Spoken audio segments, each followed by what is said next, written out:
강경화 전화 끊자마자 노르웨이가 우리 한국인들에 대해서 빗장을 걸었습니다. 자, 김 기자, 강경화 외교부 장관 얘기 좀 해보죠. 그렇습니다. 강경화 장관이요, 세계 곳곳에서 이 한국발 입국을 금지하거나 제한 조치를 두니까요. 지난 5일에 이렇게 이야기한 적이 있습니다. 먼저 그 목소리부터 듣고 오시죠. 앞으로는 좀 줄지 않을까. 국내 상황이 진정이 되면서 또 여러 가지 제한 금지 조치도 많이 풀릴 것으로 기대를 합니다. 제가 여러 나라 외교장관들하고 통화를 했지만 자국 내의 방역 시스템으로 봤을 때 불가피하게 취한 조치들이다 하는 설명들을 쭉 들어오고 있습니다. 이 상황이 좀 지나면은 상대국들의 그 조치들이 많이 풀리지 않을까 생각이 됩니다. 하지만요, 상황은 좀 나아지지 않고 있는 것 같아요. 한국에 빗장 거는 지구촌이란 제목을 달아봤는데요. 지금 한국발 입국자에 대한 금지 조치를 내린 국가가 80개, 80개국에서 입국 금지를 내렸고 17개 국가에서 격리 조치, 그리고 좀 절차를 강화하고 있는 나라가 45개국입니다. 그러니까 유엔 회원국 기준으로 70% 이상의 국가가 한국에 대해서 방역 조치를 하고 있는 셈입니다. 예, 자. 그런데 이제 이런 일이 있었다는 건데, 강경화 외교부 장관과 노르웨이 외교부 장관이요, 지난 13일 날 전화통화를 갔습니다. 그래서 강 장관이 노르웨이 외교부 장관한테 이렇게 이제 당부를 하는 거예요. 양국 국민들의 불편을 우리 좀 최소화하기 위해서 필수적 인적 교류에는 차질이 없게끔 좀 합시다, 장관님. 쉐레이더 장관님. 이렇게 얘기한 거예요. 그런데 이 통화가 끝난 직후에 이 노르웨이에서는 한국인 입국 금지 조치를 전격 발표합니다. 그러니까 일각에서는 유럽의 한국인들의 입국 금지 조치가 지금 증가하고 있는 상황에서 우리 외교력이 좀 부재한 것 아니냐. 이게 조금 이제 도마 위에 오른 겁니다. 이런 좀 일각의 지적이 나오고 있는 상황인데. 근데 어쨌든 한국인들에 대한 입국 금지 등 이런 조치에 나선 나라가 굉장히 부쩍 많이 늘어났네요. 140개국이나 되는 상황이랍니다. 142개국. 네. 142개국. 그새 또 2개국 나라 늘었네요. 물론 우리 정부가 이 코로나19에 대해서 못하고 있다 이렇게만 볼 수는 없어요. 굉장히 드라이브 스루라든지 이런 또 나름의 해외에서 한국 저런 거 참 잘하고 있어요. 저런 거 이거 드라이브 스루 이런 거. 미국도 지금 이거 하고 있다는 거잖아요. 그래서 잘하는 부분도 물론 있습니다. 근데 일각에 지금 이런 아쉬움이 있다. 이제 이런 것이고. 자, 김민지 기자. 우리 허경영 대표 얘기 좀 잠깐 해볼까요?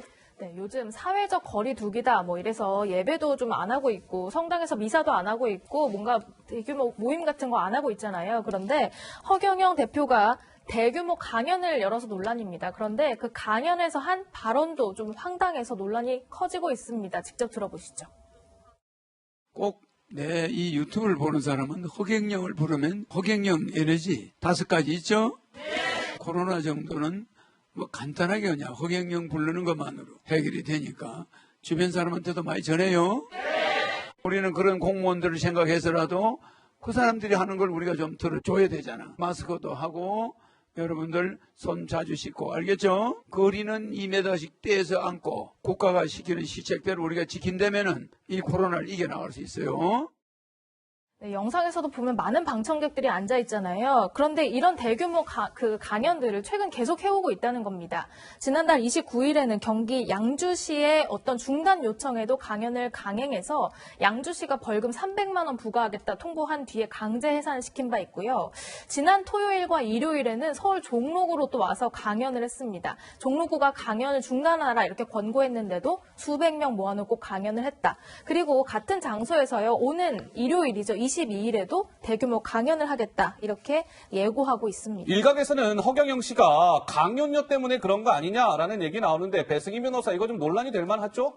그렇죠. 지금 수도권에서 또다시 집단 감염이라고 해가지고 콜센터라든지 교회라든지 PC방이라든지 이렇게 군중이 밀집한 지역에서 자꾸 이렇게 발병을 하고 있는데 그거에 비해서 이렇게 집단으로 모이라고 한다면 당연히 그런 우려가 있는 건 사실입니다. 그런데 더 논란이 되는 거는 이분이 한 달에 유지비가 있어서 강의를 안 할 수가 없다 이런 변을 내놓으셨는데요. 예. 지금 이 변은요, 사실은 자영업자분들, 뭐 노래방이라든지 PC방이라든지 이렇게 군중이 와서 일을 하고 팔고 이런 분들의 업종, 이런 업종분들이 해야 될 말이에요. 예. 그런데 그분들이 왜 안 하느냐?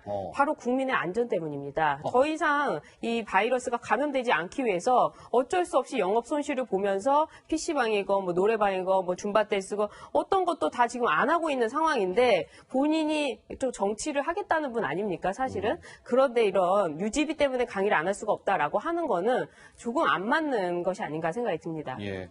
지금 보면 종교 행사 같은 느낌을 주는데요. 어허. 예, 지금 양주에서 한 번씩 그 매주 행사를 하는데요. 네. 한 번 하면 한 500명 내지 1000명 정도가 모인다고 합니다. 오. 한 번 할 때 10만 원 모이네요. 정도 곱해보면 뭐 만만치 않죠. 한 번 행사가. 그렇기 때문에 아마 강연료에 대한 유혹을 아마 펼치지 못할 거고. 근데 양주 시민들이 이제 하도 이제 코로나 때문에 비판하고 이게 위험하다라고 해서 서울로 이제 옮긴 거거든요. 경로로. 3월 14일 같은 경우는 이제 600명이 모였다고 합니다. 아이고야. 네, 실내에서 하는데. 밀폐된 공간에서. 예, 그리고 그걸 이제 뭐 하지 말았는데 억지로 해서 3월 15일 같은 경우 다시 300명 모였고 말이죠. 예. 그래서 거기서 이제 총선뿐만 아니라 사실상 벌써부터 2년 후에 대선 운동도 안 한다는 겁니다. 본인이 당선되면 고3 이후로는 1억씩 주겠다. 전 국민에게 뭐 이렇게 얘기하면서 또 했다고 환호하고 아무튼 특이한 모임인데 네. 다 좋습니다만은 지금 코로나 감염이 너무 위험한 상태에서 지금 종로 경찰도 지금 뭔가 좀 조치를 취하겠다고 하는 거 보니까 아마 오늘 있에 뭔가 좀 조치를 취할 것 같습니다.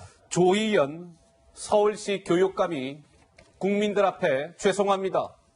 고개를 숙였습니다. 무슨 일이 있었던 걸까요? 먼저 목소리 듣고 오시죠.